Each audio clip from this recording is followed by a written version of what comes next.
Sa Bureau of Immigration, bumiyahe si Buroan kaninang hapon pa Taiwan patungo ng Amerika. Magandang tanghali mga kabisdak, anak ng patingo. Nilulukot, ginagago na talaga tayo ng Marcos admin. Pinatakas na po nila si Bunuan. Lumayas na papuntang Taiwan, anak ka ng kaguwang bungit. Nimal talaga.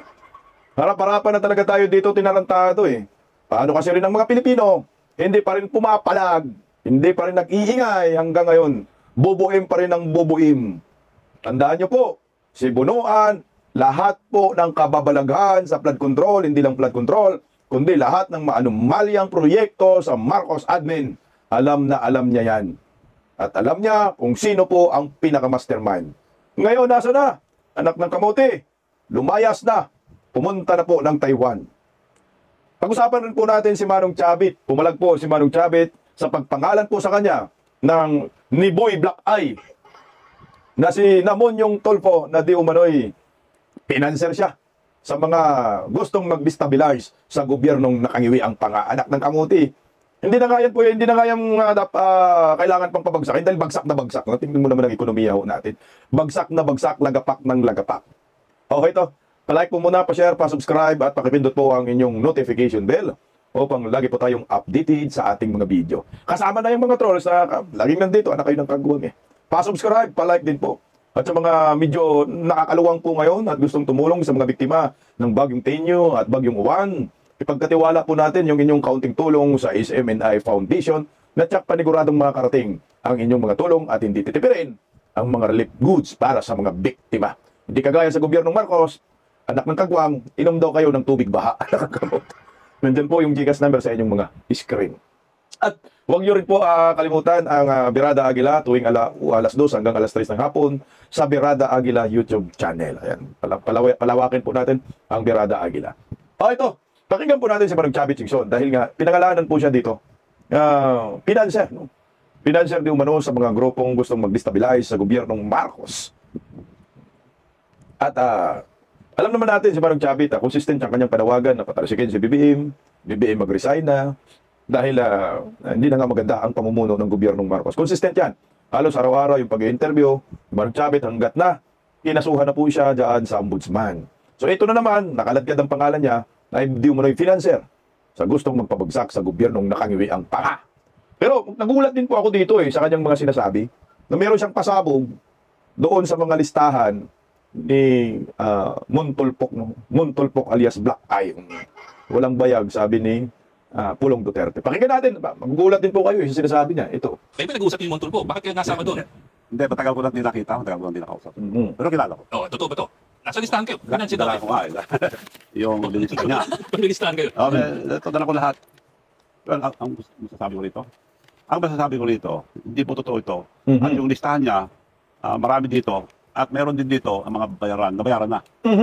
Ibig sabihin, like, mga iba nandito, like Romeo Pokis, Leon, Benjamin Magalong, Johnny Macanas, Gerald Bantag, Colonel La Chica, Colonel Leonardo, Patran, Capdado, Enriquez, Ferdinand Tupacio, Vic Rodriguez, Mike Defensor, Chavit Singson, Rodan de Marcaleta, Rolando Olamit, alias Mong, Possible Financier, Sara Duterte, Pulong Duterte, Chavit Singson. Kayo ba sabing nabayaran? Sabihin nabayaran na? Sila nabayaran.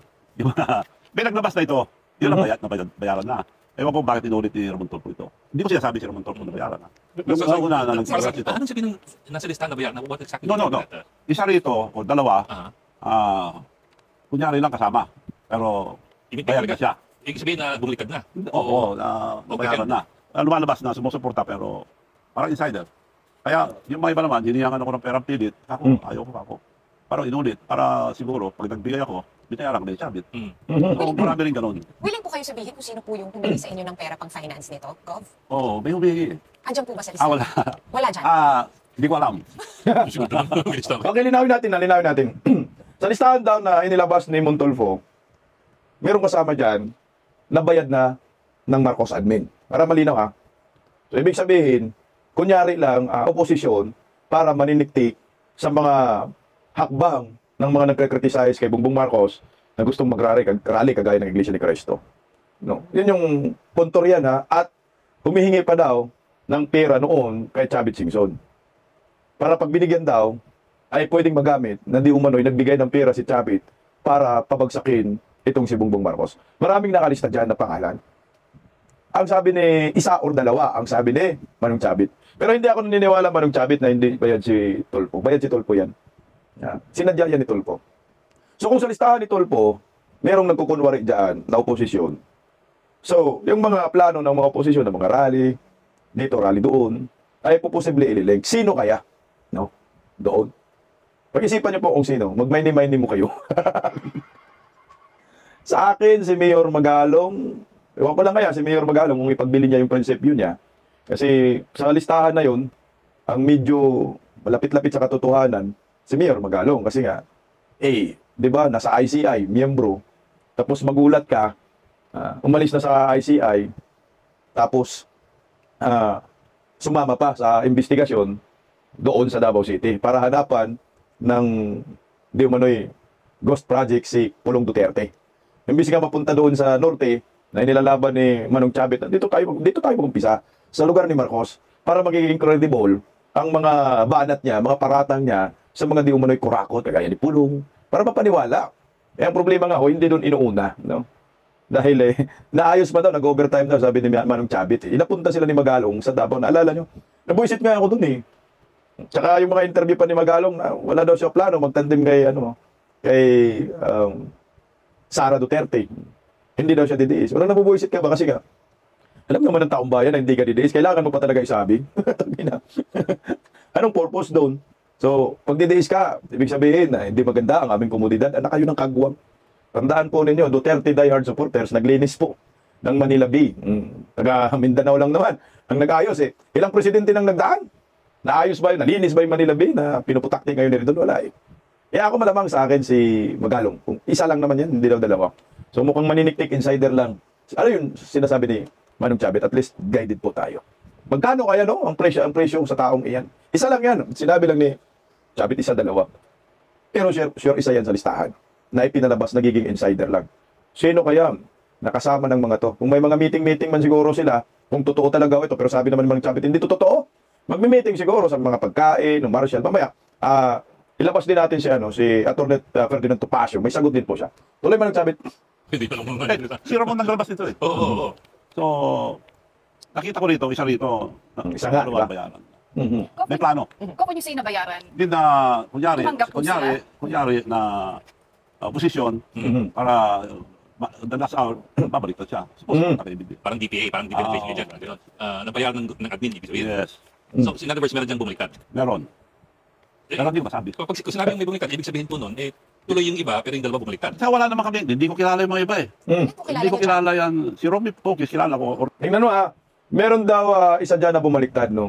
Hindi niya kilala yung iba. So, nagbanggit siya ng kilala niya. So, yung kilala niya, so dito na tayo pag-focus kung sinong naniniktik sa mga oposisyon. Hindi porket sinabi ni Manong Chabit na may mga naniniktik dito, ay meron na silang destabilisasyong ginawa. Siyempre, yung mga rally, normal lang naman yan. Hanggang doon lang. Siyempre, nasa demokrasyang bansa ho tayo. Hindi naman daw kilala ni Manong Chabit yung mga nalista-listahan, pero may kilala siya. Romeo Pokis, number 1. Orly de Leon, hindi ko kilala. Benjamin Magalong, matagal, years na kami nakita. Magalong. Nakita lang kami, palagay ko, nagkita lang kami sa isang okasyon ng wedding.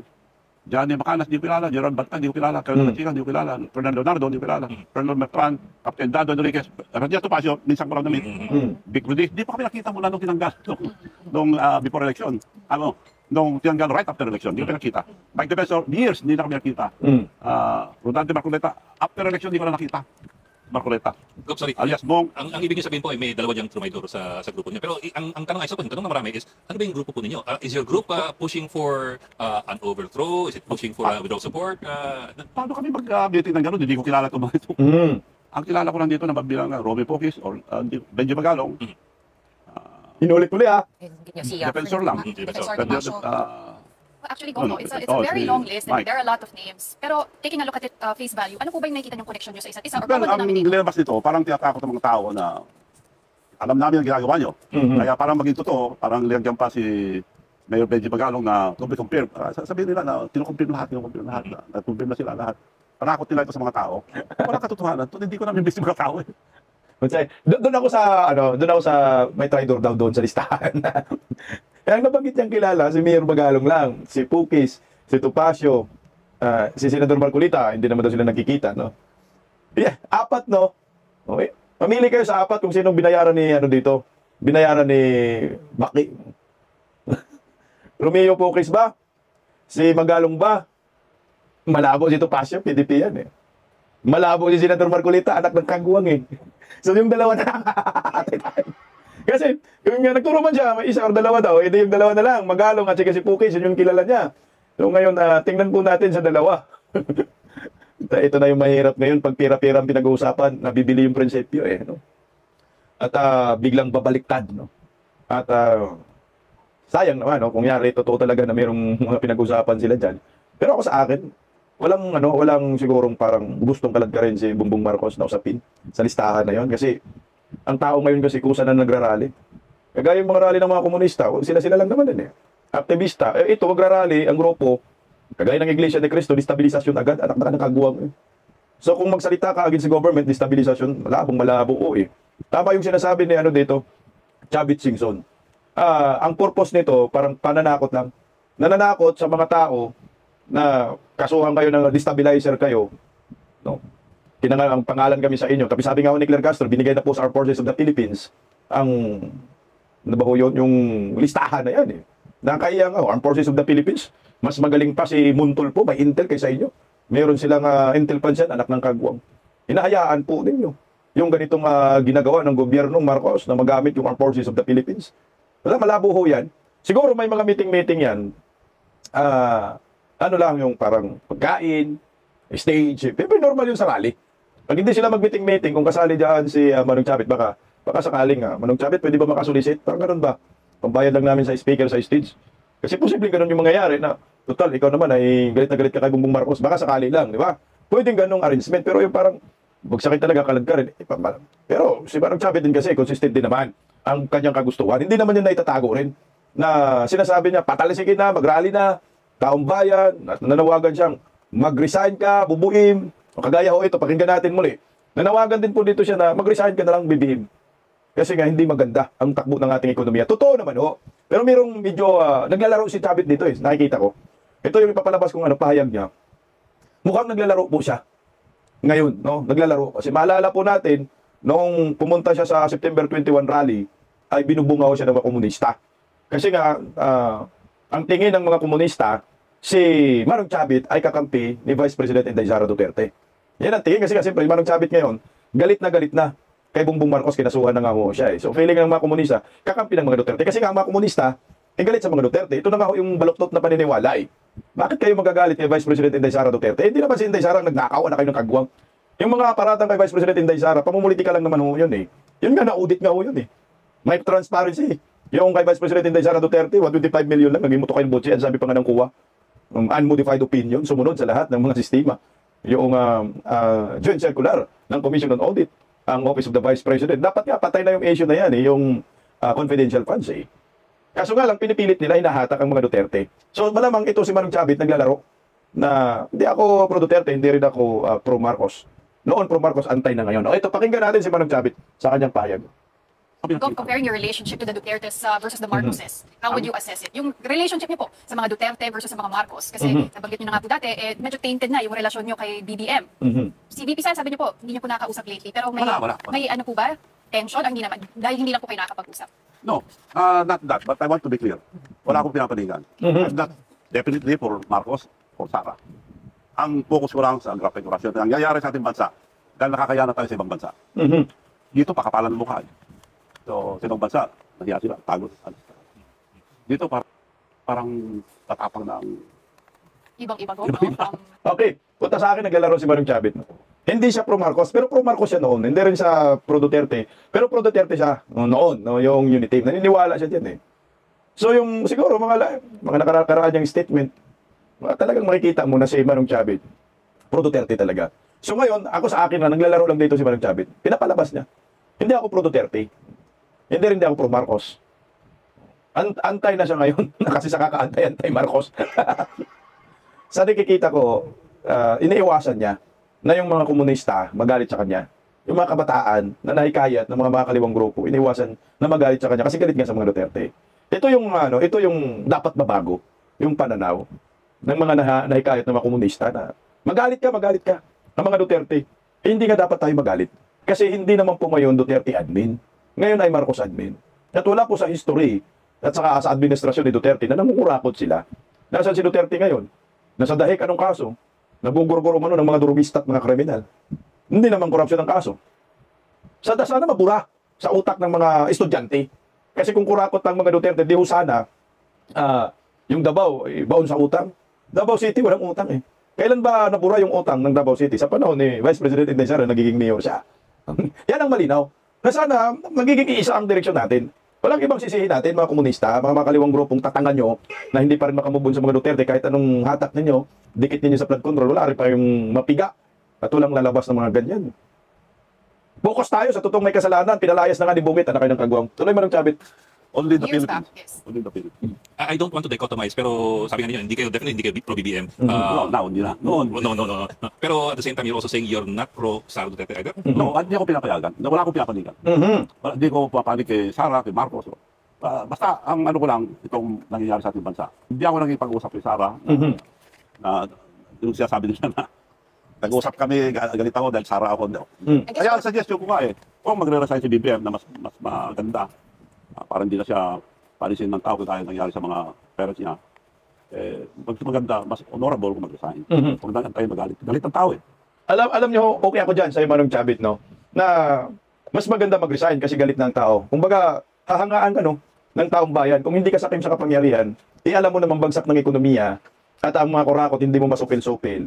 Kung wala kang kasalanan, talagang mag-resign ka na lang para mapakulong talaga yung totoong may kasalanan. Kasi hindi mo naman kayang ipakulong yung pinsan mo eh. Pinapatakas mo, kalyado mo. Tingnan mo ngayon si Bunuan, nasa Taiwan na. Mag-cross country na po yan. Papunta na po yan ng Europa. Magkikita sila ni Saldico yan, malamang. Yan ang pinaka-the best para sa akin. Kasi kung ang gusto mong mangyari, may makulong talaga. Pag mag-resign na si Bongbong Marcos. At ang nasa batas, merong succession yan eh. Dapat yan, pag nag-resign si Bongbong Marcos, kasi takot na siya masipa, patalisikin, lalo na ngayon. Karali ng Iglesia ni Cristo, ito yung pinakatakutan nila. Kaya nga naglabas sila ng lista na mga destabilizer eh. Para manakot sa mga tao na, para hindi kayo pupunta sa rally ng Iglesia ni Cristo sa November 16, 17 at 18, ito, madadamay kayo. Ako, agree ako doon Kasi nasabi ni Manong Chavit. Para hindi na maulit ang history na merong mga Marcos na kinaladkad noong 1986, nag-revolusyon, it's a people power. At 1987, nagkaroon ng panibagong konstitusyon. Kasi 1986, revolutionary government, 1987, ay nagkaroon ng konstitusyon. Diba, nag-people power na, 1986.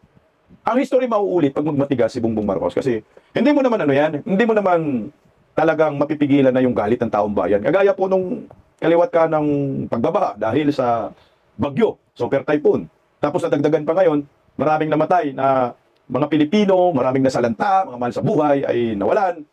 Itong si Lisa, nagparty-party pa, sa kasagsagan ng super typhoon. Lalong madagdagan yung galit. Tsaka bagsak na ekonomiya, yung piso palitang kontra dolyar, bagsak na rin po. Magpapasko, mahal ang mga bilihin. At yung lalo na ngayon, pinalabas din ng Bangko Sentral, bago lang, di ba?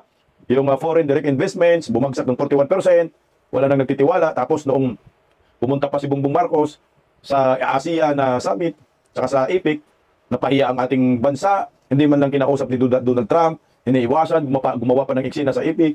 Wala na. Kumbaga, yung tiwala ng taong bayan kay Bongbong Marcos, bagsak na. Meron niyang latest survey, napanood ko, 3% na lang. Meron pa rin 3% ng mga taga Mindanao na nagtiwala kay Bongbong Marcos. Isipin mo yung 3%. So yung 3% na yun, mga buhaya, mga bayaran, mga kongresista, mga politiko. Yan yung 3% na yun. Kaya ako sa akin, tama ka Manong Chavit. Kayong mga bubonistang taganista, huwag nyo nang ipagpumilit na mamahalin si Bongbong Marcos ng taong bayan. Hindi na. Kinamumuhian po siya. Kung yung Marcos Sr. ay kinamumuhian ng mga Pilipino, mas lalo po itong kay Marcos Jr. Ito na yung pinaka-worst na presidenteng naabutan ko sa lahat. Pati yung mga nakaabot kay Marcos Sr., mas malala daw talaga ho ito sa kasaysayan. Putang ina, 1.2, 1.3 trillion pesos yung kinulimbat sa pagnanakaw. Flood control pa lang po yan. Hindi pa natin pinag-usapan yung farm to market roads, yung mga eskwelahan na dati-dati ay sinabi na po ni Vice President Inday Sara Duterte na ngayon 1,800 ng mga eskwelahan sira. Ilan lang eskwelahan na gawa ni Buboy? Classroom 22. Anak ng kagawang kawawang Pilipino, mga estudyante na doon hinuhulma ang kanilang pangarap. Kaya the best talaga, tama ka Manong Chavit, mag-resign na lang para mas maganda at maayos ang takbo ng ating bayan. Pero meron po akong hindi nagustuhan din, sinabi ni Manong Chavit. Pero mukhang naglalaro nga, sabi ko nga sa inyo, baka nag-pleasip siya kasi baka sabihin na, gusto mo pala talaga si Inday Sara kaya gusto mong pag-resignin itong si Bongbong Marcos dahil yung Vice Presidente si Inday Sara, pag nag-resign, si Inday ang presidente. Kaya hito, nananawagan ka, bubuim resign. O ito, alam ko naglalaro si Chavit Singson dito. Pakinggan natin si Manang Chavit. Sobrang galit niyan, hindi natin alam mangyayari. So, Pero yun nga yung mangyayari ko, di ba? Kung ang call natin is BBM resign, ang sasabihin ng kabilang panig, ay gusto mo kay Sara Duterte kasi siya lang yung makakapag-benefit no, dito. no. Ano po yung Ang tingin ninyo suggestion sa ko, mga ganun? kung alis si BBM, sa Supreme Court magagaling, ang sino sa kanila doon lang ang pag-asa natin kung sino sa kanila doon ang acting president at mag-uusap na ang military, mga justices, other group, religious organization, mag-uusap kung anong gobyerno ang susundan natin. Then snap election. So you're looking at Ito, snap election, no? Ako pwede rin, payag din ako doon. Para ano lang, no? Para sabihin lang ho ng mga kaliwang grupo na walang hidden agenda ang mga supporters ni Vice President Inday Sara. Hindi rin naman kasi may iwasan sa utak ng mga komunistang, mga kalawang na yan, na kaya po gustong pag-resignin ng mga DDS si Bongbong Marcos dahil ang papalit si Inday Sara, puta na wala kayong magawa talaga. Gusto talaga namin yan ng mangyayari. At saka nasa batas yan. Succession yan. Kung mag-resign ang presidente, matik na ang vice-presidente ang papalit sa pagka-presidente.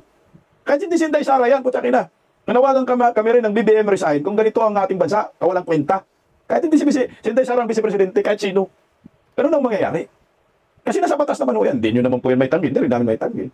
Nagkataon lang na si Bongbong Marcos, presidente, bulok, walang kwenta, at puro pangungurakot ang nangyayari, na sumisigaw ngayon ng taong bayan ng BBM resign, na ang vice-presidente, si Vice President Inday Sara. Ang pagkakataon lang yan para sa akin. So ako sa akin, yung sinasabi ni Manong Chavit, para magkaisa tayo, na bubuim resign, no? Para ang taong bayan may direksyon. Okay ako dyan, goods na ako dyan. Sige, pag nag-resign si Bongbong Marcos, ang tatayo munang acting president ay nasa Supreme Court muna, mga justices. Tapos, saka pa tayo magkaroon ng snap election. Oh. Si Inday Sara, patakboy namin, snap election. Si Inday Sara pa rin magiging presidente. Wala pa rin kayong magagawa dyan. Kahit magsanipwersa pa mga Dilawan, Pinklawan, komunista, mga kaliwang grupo, ang lulusot pa rin si Vice President Inday Sara pag nag-snap election. Ang maglalaban lang naman yan sa snap election, si ano lang naman yan, Leni Robredo eh. At saka si Vice President Inday Sara, yan naman totoo dyan. Pero hindi kaya nilinis Inday Sara. Malayo. Lamang na lamang. Pero kung ang batas ang pag-uusapan natin, hindi naman palyado yung 1987 Constitution, succession po yan. Kung ano po ang mangyayari sa presidente, mag-resign siya, kaya ka mag-vice-presidente, siya po ang papalit sa kapag pangulo. Wala na pong magagawa kayo dyan. Tuloy po natin. extra constitutional solutions. Kumbaga, wala yung sa succession ng Wala mangyayari dito sa ating bansa. Pakapala ng mukha. I get you, sir. Pero Ismail, as far as you're concerned, labas na tayo dapat sa usapin ng konstitusyon, ng buwan ng legal. Bubukod na tayo doon at make the rules as we go along. But who would you trust to enforce or to make the rules and enforce the rules? Only the Supreme Court. So you still have Kung faith? aasa tayo sa Supreme Court, paano nila masosolve yan? Silang gumawa. You tell me. Silang gumawa eh. Paano masosolve? Paano nila masosolve? Kung sila lang. Pero you, as Sean mentioned, you have faith in the Supreme Court to settle this. I have trust in the Supreme Court. That's the last. That's the last part. Pag wala pa rin mangyari sa Supreme Court, talagang Pero doon siguro gusto ko lang umalis pero hindi ako alis dito. hindi ba ironic na wala pa rin daw. Gusto daw niya umalis sa Pilipinas, pero di ako alis dito. Gawa ka na lang, Gob, ng sariling bansa, Gob. Yan, tuloy mo. naasahan yung Supreme Court to decide outside of the Constitution? Kasi the Supreme Court supposed No, to pag wala na si BBM, ayaw ko sino man ang pumalit sa kanya. Gusto ko mag-acting election. mo na parang caretaker ang Supreme Court. Yan, they decide kung stop election. Whatever they decide, basta pagbabago ang ating gobyerno. Dahil nakakaya na tayo sa buong mundo. Tingnan yung pumunta siya sa ibang bansa, binigyan lahat ni Trump, tayo zero. Pumunta siya sa US kay Trump, 1% na siya. Nabentahan pa yata tayo ng aeroplano yun. Hindi pa rin po yun. Pero kung saan pa naman yung I know what you mean, F-16. F-16. Binintahan pa daw tayo ng aeroplano, gago. Wala nang anak pala daw sa wala nang anak pala sa kay Trump sa Amerika. Binintahan pa tayo anak ng aeroplano. Hindi pa daw sabi ni Idlangaw. Okay komentuhan ko lang yung kay Chavit Singson. Na hindi rin po ako agree doon sa totoo lang. Pero kung yun ang pagpilitan nila para lamang maalis sa pwesto si Bubuim, goods na rin tayo doon, no? Maalis na si Bongbong Marcos. Pero ganito, dalawang senaryo Manong Chavit. Hindi basta-basta mangyari yung sinabi mo na hindi si Vice President Inday Sara ang papalit sa pagka-presidente. Kasi nasa batas yan 1987 Constitution. Tingnan mo kung si Bongbong Marcos kusang bumaba sa pwesto at mag-resign siya, wala po magagawa kay Manong Chavit. Yung kagustuhan mo hindi mangyayari. Matik talaga papalitan siya ng Vice Presidente. At ang magiging presidente si Vice President Inday Sara Duterte. Kasi yung kagustuhan ni Manong Chavit, wala na po yan sa batas, wala na sa 1987 Constitution. Kung Pwede mangyari yan yung kay Manong Chavit, kagustuhan. What for example, ito, alimbawa lang naman ha, kagaya yung 1986, nag-It's a People Power Revolution at nagkaroon ng revolutionary government. At namimili na lang ho ng kung sino ang dapat may papalit. So ngayon, ang ipinalit si Cory Aquino kahit madjungira. Yun daw kasi ang asawa ng namatay na si Ninoy Aquino. Kaya yun ang pinalit. Pwede ho yun. Pero tingnan mo ha, kung magkaroon ng revolution laban sa Marcos, no? Kung lang ha, hindi ko sinabi. Kung papayag ang mga Duterte na, sige, ang mga Duterte supporters, kung tayo mga Duterte, sige, mag-revolution tayo. Laban sa Marcos admin. Sige, pagkatapos mag-revolution, mag-snap election tayo. Si ano munang, ang magiging acting president yung Supreme Court, tapos snap election tayo, mag-elect tayo ng bagong presidente. Kung papayag yung mga Duterte diehard supporters. Pero malabo. Para sa akin, Manong Chavit. Kaya, yung revolusyon na sinasabi po, mukhang hindi mangyari yan. Ngayon pa lang po, ang hidden agenda ay magkaroon ng snap election. Kung ako naman Duterte supporters, hindi ako papayag dyan. Utang na presidente na, nasa batas na. 1987 Constitution. Kung mapatalsik si Bongbong Marcos, kung lang ha, ang presidente, gamitan na lang natin kung mapatalsik ang presidente, matik talaga ang papalit ay vice-presidente. Succession talaga yan. Pero kung It's a People Power Revolution, bakit EDSA lagi? Kung revolutionary government, kasi nga nasanay tayo sa EDSA, posible mangyari yung sinabi ni Manong Chavit. Kaso, malabo mangyari din na magkaroon ng ganyang usapin dahil papalag ang mga supporters ng mga Duterte kasi nasa kamay na ni Inday Sara ang pagka-presidente. Bibitawan pa ba?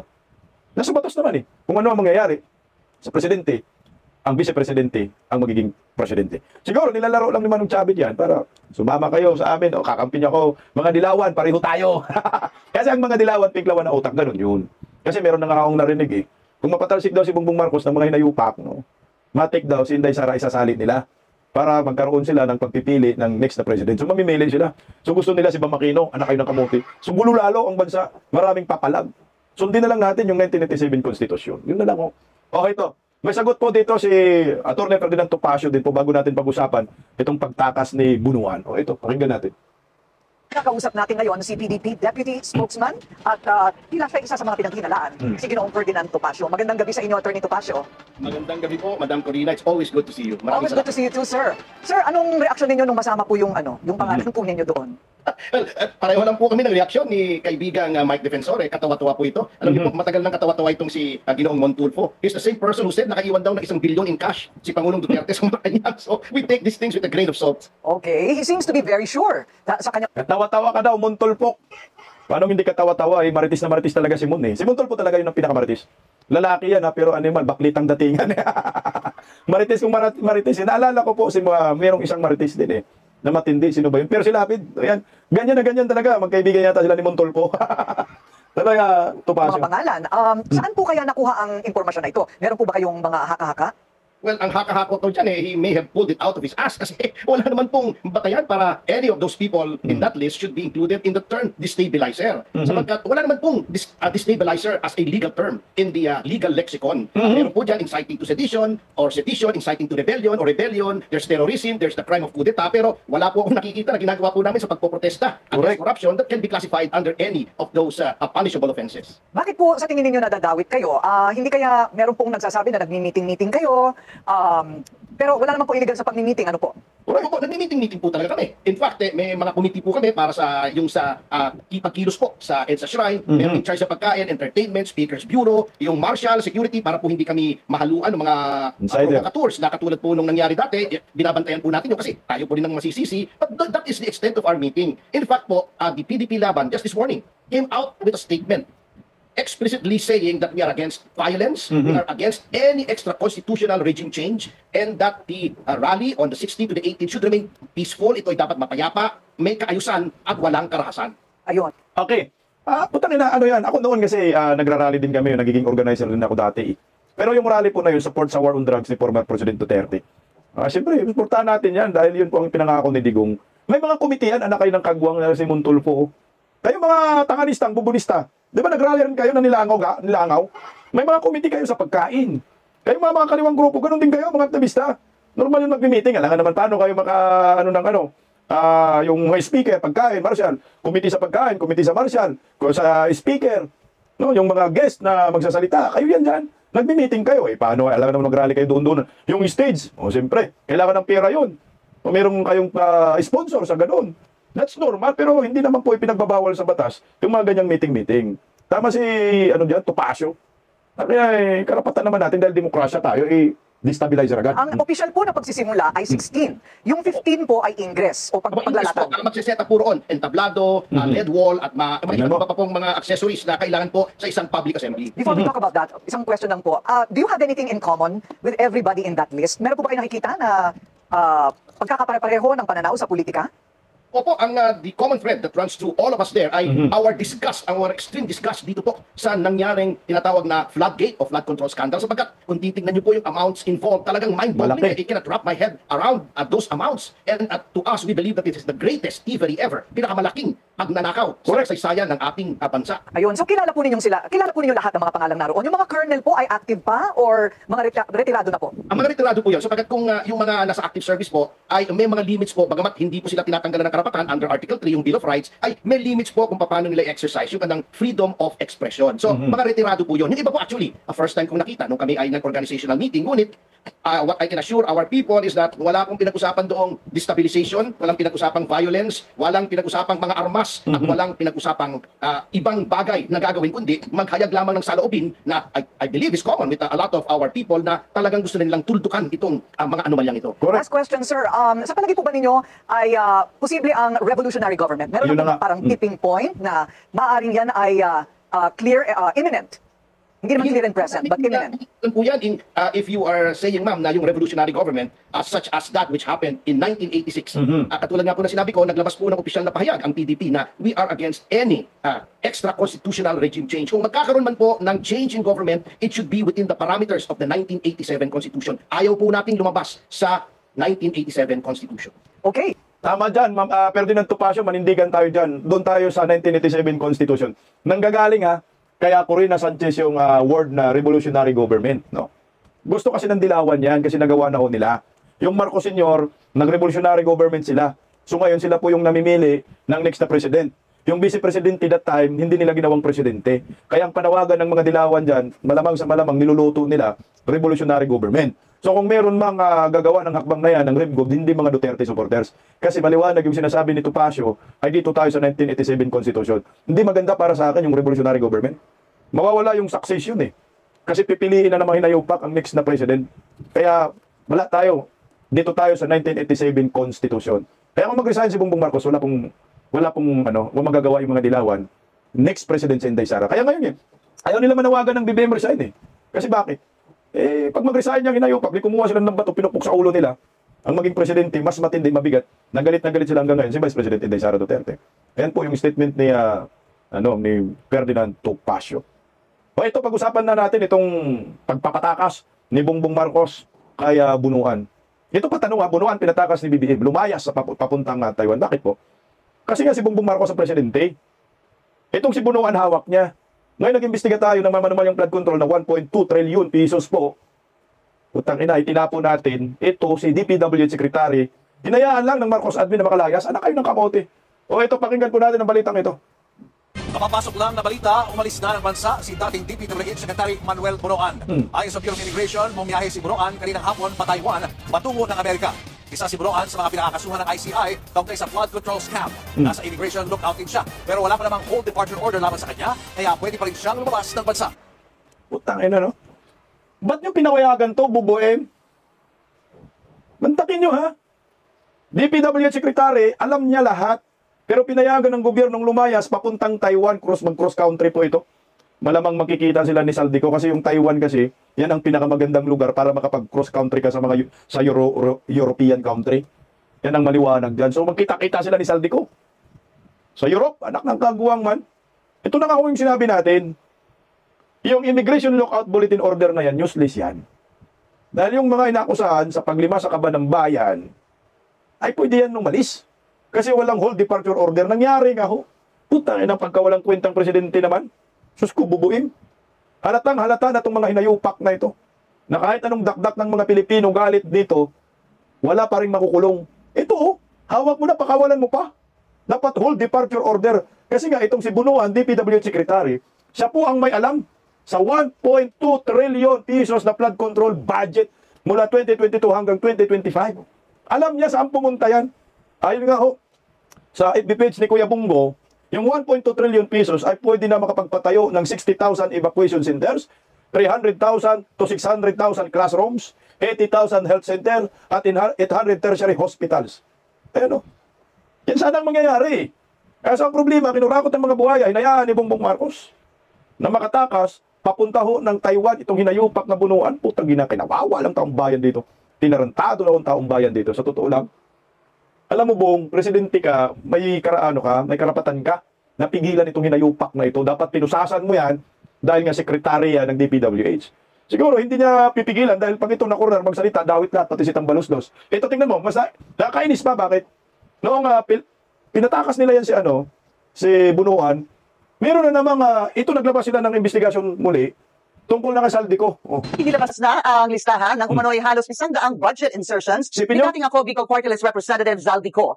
100 budget insertion. Lahat yan alam niya ni Bunuan, pero pinakawalan nyo, Buboy, anak ng kagwang. Ano yun? Hinimay na ang Billionario News Channel ang mga proyektong pinaglaanan nito. Yan ang exclusive agenda report ni Joash Malimbat. 2 buwan na ang nakalipas mula nang isiwalat ni Navotas City Congressman Toby Tiangco sa isang Senate hearing ang mga umano'y 2025 budget insertions ni dating ako Bicol Representative Zaldico. Nakakuha ang Billionaire News Channel ng kopya ng buong listahan. 97 insertions ang nakapangalan sa kongresista. Puro ang makikita sa probinsya ng Abra, 4 sa Batangas, 3 sa Bukidnon, 2 sa Cagayan, 3 sa Cebu, 1 sa Davao del Norte, 1 sa Isabela, 2 sa Metro Manila, 11 sa Occidental Mindoro, 13 sa Oriental Mindoro, 2 sa Pangasinan, 5 sa Romblon at 2 sa Sarangani Province. Sa kabuuan, aabot ang total insertions niko sa labas ng Bicol Region sa 13.8 billion pesos. Mas nakakapagtaka naman kung ang isang congressman na hindi tigaroon doon sa distrito na yon ang magre-request para lagyan yung distrito na yon. Yung rent lang kaagad yun, di ba? Marami sa mga proyektong nasa listahan ay nailagay sa for later release o di kaya for bidding pa lamang. Ibig sabihin, wala pang kontraktor na nakakakuha ng marami sa mga nasabing proyekto. Pero sa patuloy naming pagsisiyasat, nakakuha ang aming team ng dokumento mula sa isang source sa DPWH ng kopya ng 4 na bidded out projects sa mga insertion niko. Matatagpuan ng mga proyekto sa unang distrito ng Batangas. 3 kontrata ang matatagpuan sa Paliko, Balayan, Batangas Road na nagkakahalaga ng 343.3 million pesos at isang road project muli sa Tagaytay, Nasugbu Road na nagkakahalaga ng 86 million pesos. Ayon sa 2025 GAA, preventive maintenance on secondary roads ang lahat ng ito. Ayon sa source, napanalunan ng 2 kontraktor ang 4 na kontrata. 2 ang napunta sa GCI Construction and Development Corporation. 2 naman ang napanalunan ng Bicol Gold Rock Construction Corporation. Una nang iniulat ng Billionaire News Channel na magkapatid ang may-ari ng 2 kumpanya. Pagmamayari ni Gigi Ibasco ang GCI, samantalang kay Steve Ibasco naman ang Bicol Gold Rock, parehong based sa Camarines Sur. Halos lahat ng proyekto ng mga kumpanyang ito, kung hindi sa Bicol Region, ay sa 1st District ng Batangas matatagpuan. Ang contractor na nabanggit nyo ay isa sa mga top contractors sa mga roads at asphalt overlay sa aking distrito at iniimbestigahan ko paano siya nakakuha ng napakalaking pondo para sa aking distrito. Siya ay contractor ng mga proyekto na ipinasok ng mga taga-regional office ng DPWH. Sa isa pang dokumento nakuha ng Billionaire News Channel, nakita namin ang 3 contractors sa isa sa mga inserted projects. Bukod sa GCI, kasama sa mga nagbid ang Top Tech Trading and Construction. Ang owners nito na sina El Rey Noche at Marciana Noche, natatandaang isinama ni Congressman Liviste sa kanyang reklamo bilang mga nagtangkang manuhol sa kanya sa pamamagitan ni former Batangas 1st District Engineer Abelardo Calalo. Ikatlo sa bidders ang St. Matthew General Contractors and Development Corporation na pagmamayari naman ng mag-asawang Diskaya. Una nang sinabi ni former DPWH Undersecretary Roberto Bernardo na luto na ang lahat ng bidding sa kanyang mga nasasakupan noong nasa pwesto pa siya. Kasama rito ang Batangas. Kahit daw kasi losing bidders, parte na sa hatian bago pa man magsimula ang formal and official bidding process. Tumutulong po yung mga distrito at saka region na talagang tulungan na manalo. So Yusek, sa tingin po ninyo, anong porsyento ng mga bid ang rigged or luto na? Anong porsyento yung talagang totoong bidding talaga? O do we assume na lahat ng bidding na nangyayari ay lutong-luto na?